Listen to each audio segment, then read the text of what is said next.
Assalomu alaykum. Men Buxoro innovatsion tibbiyot texnikumi favqulodda holatlar tibbiyot fani o'qituvchisi Hamro'yeva Aziza Hafizovnaman. Bugun siz bilan ko'rib chiqadigan mavzumiz shoshilinch holatlarda o'pka yurak reanimatsiyasi. O'pka yurak yoki o'pka yurak miya reanimatsiyasi nima? Tananing hayotiy funksiyalarini tiklash va klinik o'lim holatlaridan chiqarishga qaratilgan shoshilinch chora-tadbirlar majmuasi. O'pka yurak reanimatsiyasi qaysi holatlarda talab etiladi? Bemorda nafas olish to'xtaganda, yurak urishi to'xtaganda, cho'kkanda, elektr toki urganda va bo'g'ilish holatlarida zudlik bilan o'pka yurak reanimatsiyasi amalga oshirilishi lozim. O'pka yurak reanimatsiyasini amalga oshirishdan oldin bemorning hayotiy ko'rsatkichlari baholanadi. Ya'ni nafas olishi, yurak urishi, ya'ni pulsatsiyasi aniqlanadi. Nafas olishi bemorning og'iz va burun sohasiga yaqin kelib eshitish yoki ko'krak qafasining harakatlariga e'tibor berish orqali baholanishi mumkin. Yurak urishi natijasida pulsatsiyaning paydo bo'lishi uyqu arteriyasidan paypaslab topilib sezilishi mumkin. Agar biz hayotiy ko'rsatkichlarni aniqlamasak, o'pka yurak reanimatsiyasini boshlaymiz. O'pka yurak reanimatsiyasini amalga oshirish asosan 3 ta bosqichdan iborat. A, B, C. A. Airway open, ya'ni nafas olish organlari yo'llari o'tkazuvchanligini tiklash. B. Breathe for victim. Sun'iy nafas berish. C. Circulation blood, qon aylanishini tiklash. O'pka yurak reanimatsiyasini talab qiladigan bemorlarni dastlab tekis, qattiq joyda chalqancha holatda yotqizamiz. Qadam quyidagilardan iborat. Bemorni boshi orqaga egiladi, bemorning pastki jag'i yuqoriga ko'tariladi va bemorning og'iz sohasi ochiladi. Natijada bizga nafas olish yo'llarining to'g'rilanishi va nafas havo o'tishining yaxshilanish holati kuzatiladi. Keyingi qadam B, ya'ni breathe for victim, sun'iy nafas berish. Sun'iy nafas berishdan oldin bemorning og'iz bo'shlig'i ko'zdan kechiriladi. Agar og'iz bo'shlig'i shilliq, qon yoki balg'am bilan to'lgan bo'lsa, tozalab olinadi, yod jismlar bo'lsa, olib qo'yiladi. Yordam beruvchi o'zini himoya qilish maqsadida 2 qavat doka tashlab chuqur nafas oladi va bemorning og'zini germetik qoplagan holatda taxminan 2 sekund davomida 700 ml havoni puflaydi. Agar havo berish, ya'ni nafas puflash jarayoni cho'zilsa, havo oshqozonga o'tib ketishi mumkin. Sun'iy nafas berish davomida yordam beruvchi bemorning ko'krak qafasi harakatlariga e'tibor berishi lozim.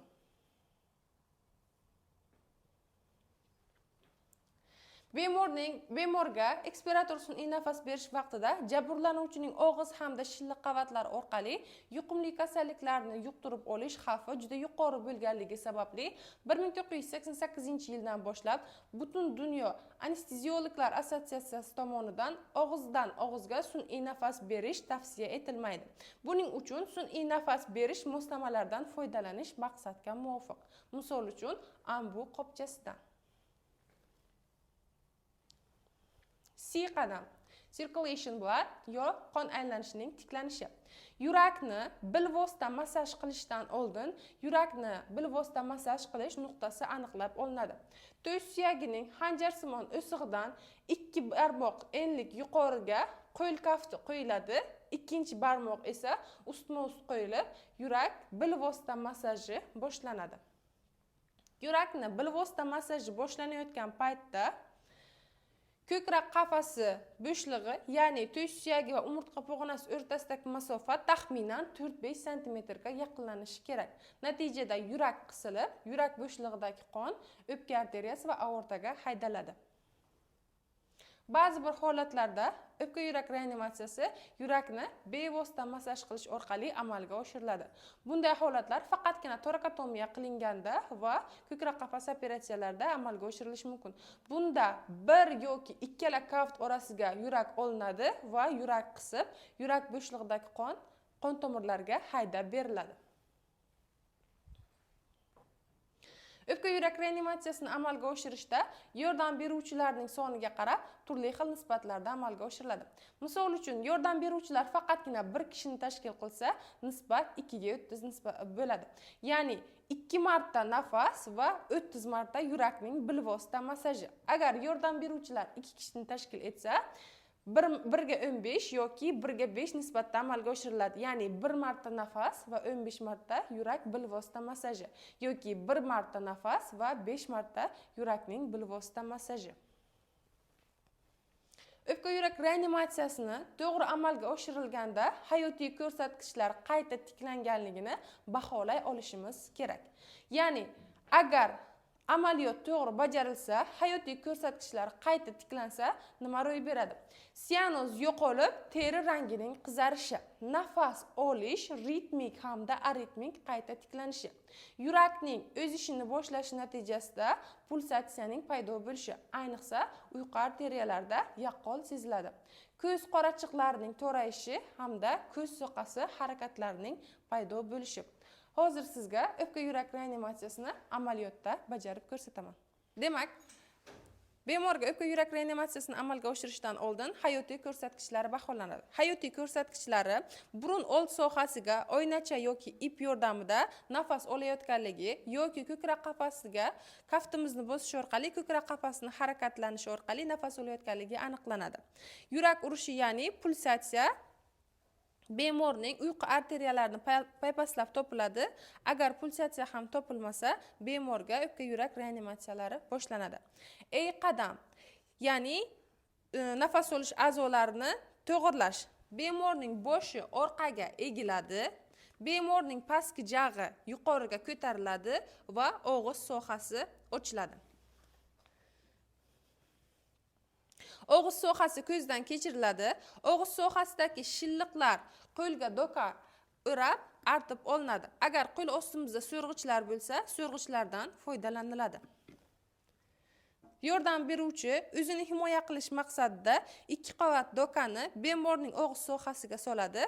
Bir qo'l bemorning burun sohasini qisgan, ikkinchi qo'l esa iyak sohasini ushlagan holatda chuqur nafas olib, og'izni germetik qoplagan holatda nafas beriladi.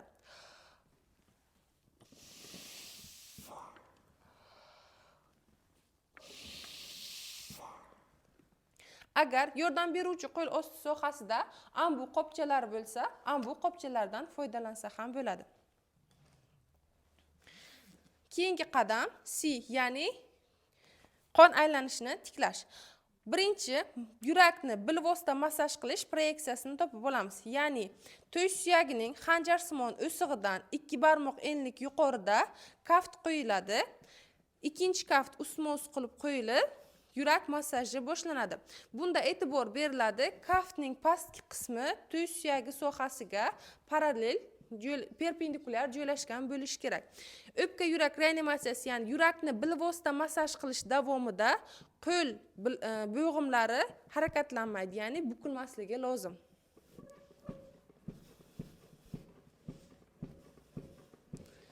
Biz o'pka yurak reanimatsiyasini yurakni bilvosita massaj qilishni amalga oshirayotgan paytimizda to'sh suyagi va umurtqa pog'onasi o'rtasidagi masofa 4-5 sm ga qisqarishi kerak.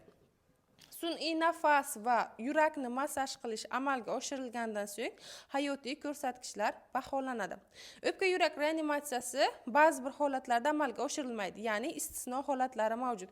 Ko'krak qafasidagi og'ir jarohatlar, ochiq sinishlar, ko'krak qafasini butunligini buzilishi, ya'ni qovurg'alarni sinishi, og'ir bosh miya jarohatlarida yoki bemorda biologik o'lim belgilari paydo bo'lgan holatlarda o'pka yurak reanimatsiyasi amalga oshirilmaydi. Bemorni tasodifan uchratib qolganda o'pka yurak reanimatsiyasi 25-30 daqiqa davomida amalga oshiriladi va bemorning hayotiy ko'rsatkichlari baholanadi.